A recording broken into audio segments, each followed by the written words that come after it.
it took all of about 45 seconds after Sergeant Zayas got here to know who he was, because Sergeant Zayas is the guy who was always outwardly taking care of people. Former First Sergeant, for those of you who don't know, very involved in not just your subordinates, but a lot of people around here, and we appreciate the things that you've done for us here. So first we have your plaque. I see Sergeant Kelly taking photos here, so look up and smile, because that's what we do. I'm recording. Video, yeah. Oh, take a video? Okay, My wife, cool. yeah. Excellent. So congratulations to Thank you. you, boss. Appreciate it, boss. So we know he's right. We have your coveted Langford EPME instructor podium. So also very nice. Congratulations. And a couple more goodies for you, since you're actually leaving the organization and not just moving downstairs. First, Chaplain. And Sergeant Zayas, your Air National Guard Heritage painting that you've selected is from the Korean War, dated 2nd of February 1951. I'm not going to attempt to pronounce. The Buccaneers. Okay. That's where the story And tell us the significance of this painting for you. Oh boy. Okay. You might want to take a seat on this one, there, Chaplain. Because, I hate to sound like Sergeant Cripps as far as for a little history lesson, but you got to know about the Buccaneers. This is about my people, basically. I'll just tell you a quick little synopsis on it. After 1898, right after the Treaty of Paris, when Puerto Rico actually became a Commonwealth of the United States in 1919, the Buccaneers came into place. And during that time, there was a lot of things that happened with the Buccaneers. They went over World War II to fight over in France. Also, they were able to protect the Panama Canal during that time also. But right around 1950, the Buccaneers, they went over to Korea. And if you'll imagine, these are very tropical people. So you go from a place like Puerto Rico, which you have a whole bunch of what we call our own hillbillies over there, which are called jibaros. They were trained over in Vieques, and all of a sudden you take them a place to where over in Korea where it's 35 below zero. Has anybody ever seen that movie Cool Runnings? Yes. With the Jamaican bobsled team? You remember when the Jamaicans, all of a sudden the doors in the airport opens and Sanka just is like right there like, oh heck no, right? So I can imagine that's what the Puerto Ricans said also. And in Puerto Rico, for us, there's a word that we say when it's like, oh heck no, which is coño, right? So I kind of want to relive that time right now. So if everybody at the count of three says nice and loud, it's coño, C-O-N-O, 1, 2, 3. Coño. That's exactly what they said when they got off the plane, right? So anyway, so I can imagine what they went through. But if you look at the picture right quick, they were in a time when there were a lot of things going on. If you recall, the Tuskegee Airmen, right? And, the Navajo Code Talkers, yes. Puerto Ricans, we had our own situation back then also, where there was a lot of discrimination going on, a lot of exploitation going on also. And then these folks, they were sent to a lot of places where they felt that they didn't belong, not given the ammunition and support that they needed during that time. And if you can see, they had the bayonets to be able to fight during that time. And so during that time, they were called cowards. Sometimes they were called traitors, all kind of crazy stuff. But they stood the test of time during that time also, and they weren't very well rewarded until many years later. And it's just unfortunate behind that. But if you're able to look them up, please look them up. I mean, these guys are true heroes. My uncle actually was not in the 65th Infantry Regiment. He was actually a part of the 1st Cav over in Korea, and also fought over in Vietnam too. And he told me a lot of stories as being a Puerto Rican, being over there. And one thing about Puerto Ricans is that we're very family oriented, very cultured, and when it comes to people, and I guess that's where I get my heart from. And so I share that with you because I can't even imagine what the stuff that they went through during that time, and in those harsh times. They still were able to make it happen. They still were able to come together as a family. In fact, just for eating alone, they had to go about an hour and a half just to get food and bring it back during those rough times too. But I can imagine just the camaraderie that they had, just very much how we had the camaraderie here in hard times also, and we still pulled through. So I share that with you again as a family, because I mean they've gone through a lot just as much as you guys have gone through a lot, and this is my family just as much as those folks are my family also. So anyway, but that's all I just want to say about that. Does that word mean something? The Buccaneers, yes. The Buccaneers in our language, in Puerto Rico and Spanish, is actually the Borinqueneros, which really means for us if anybody knows about Tainos, the Taino Indians or the Taino natives, they came from the Arawaks. And Puerto Rico was actually known as Borinquen.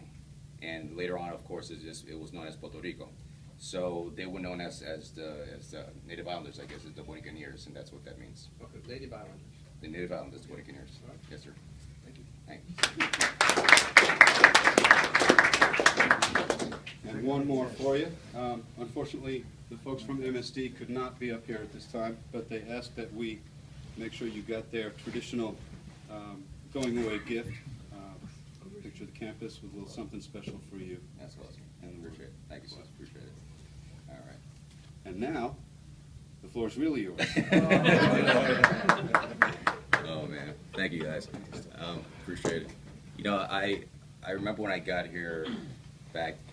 I think it was late August of 2011. I actually sat right back there where Sergeant Moore is, and during that time, we had our leadership back then, and Sergeant Bingham was here also. And Sergeant Bingham said, "Okay, well, now it's time for you to stand up and introduce yourself."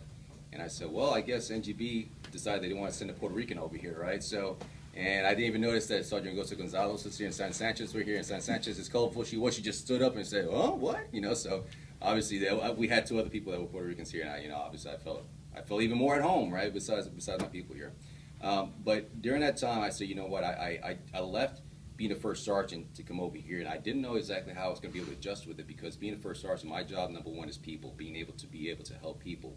And I felt that I was going to be able to share some of that over here too, but didn't know exactly how I was going to do it. But when I came over here, I found, especially going into the flight room, that it was something that's going to be just phenomenal. And even just being trained by somebody that's one of my cool cats over there, Sergeant Noel. I mean, he was my trainer, you know, and he showed me some things that I guess I didn't even really take into consideration and being able to deal with people. And I was able to bring both worlds, being an instructor, being a first sergeant. I guess that's what made me who I am today. So, I left out of there with a little bit of, I guess, fear. Came over here feeling elated. I go over to NGB now, or NGRC, with a little bit of fear, but I'm sure by the time I get over there, I'm going to feel very, very elated. But with people like you that have been able to come into my life, I'm trying to not, you know how green and gold I am, right? Yeah, right. I'm a trooper, right? I'm trying not to show my emotions too much.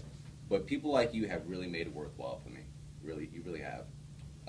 My wife and I have been geographically separated for about 2 years, and it was because of our faith and our foundation that have really kept us together. Had not been for that, we would have been able to survive this. But it was also the people like yourselves, and I have to really thank a lot of my students too, that I've been able to help inspire, and if anything, they've inspired me to continue on in my journey also. And for the people that I work for, and I'm not talking about my boss, I'm talking about for the people that I supervise, Jeremy Hunt and also Ryan Houston. These guys are awesome, you know, and I appreciate them being a part of my life, so that way I can help support them in theirs also. And the people that, obviously, that my supervisors and my leadership, you guys, Sergeant Trout, you bring home for me every single day, every time I come over here, being a native New Yorker also. So, I mean, he'll say some things like, yeah, that's a New Yorker, and I'm proud to be here also. And even our prior leadership, and even our leadership today, I mean, you guys are in an awesome situation. I heard a report some time ago about, I think it was back in 2004. If anybody has ever been through Death Valley, I don't know if anybody's ever been through Death Valley. Nothing really grows out there. Everything's dead, right, because of the extreme heat and everything is so dry. In Death Valley, in 2004, the fall of 2004, there was about 7 inches of rain that fell down. And about the spring of 2005, a lot of life all of a sudden just came out of Death Valley. I mean, flowers and wildflowers as far as for the eye can see. So the question is, did somebody go out there and plant a whole bunch of seeds during that time? No, absolutely not. I guess there was a lot of dormant life that was out there, and it's the same exact thing with you guys also. You know, we have new leadership. We have new opportunities to be able to flourish. And I hope with our new leadership that they can continue rain, nothing but nourishment to you guys, so that way you guys can flow. You know, fire starts from the bottom up. You guys are the true fire. You know, to my leadership, I say to you, please, and I hope so. I wish Larry Shahan, Chief, was here too. Please continue to serve our people. You know, please continue to support them. Please continue to inspire them. Please continue to give them the dreams and inspiration that they need. Care for them. Help them think outside the box. inspire them, you know, and of course keep the organizations together as a whole instead of looking for your own personal needs. And the same exact thing with you guys too, you know, inspire each other, care for each other, don't throw each other under the bus. You guys are the only ones out there doing the best that you can do, and I hope that you continue, and I know you will. And once we leave out of here, you guys have so much to offer the world, and I hope you do. And you know, a lot of you guys have probably seen me do this back in my classrooms, and I'll do it here probably for the last time. But I've done this a lot, and I've done this a lot over in my classrooms. And really, what this means first is from the heart that I salute you. That's exactly what I say to you guys. So from my heart to yours, I love you guys.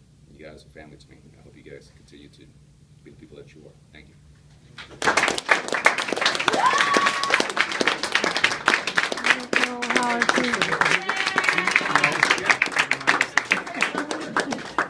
So congratulations. That's really close. This